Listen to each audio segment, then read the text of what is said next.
You ask Tiger to calculate.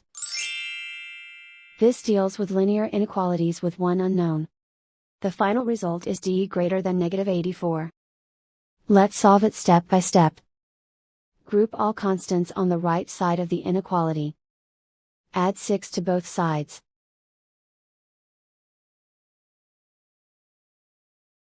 Simplify the arithmetic.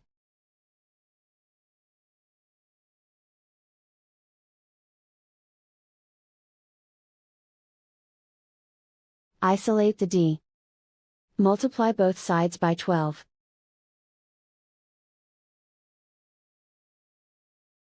Group like terms.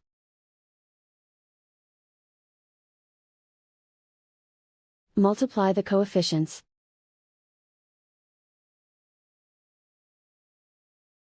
Simplify the arithmetic.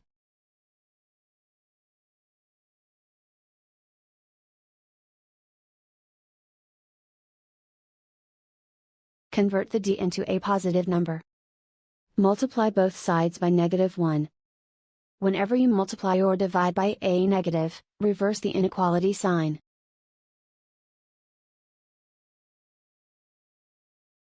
Remove the ones.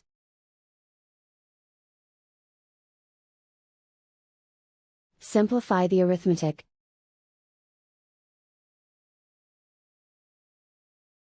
Plot the solution on a coordinate grid. And so the final result is d greater than -84.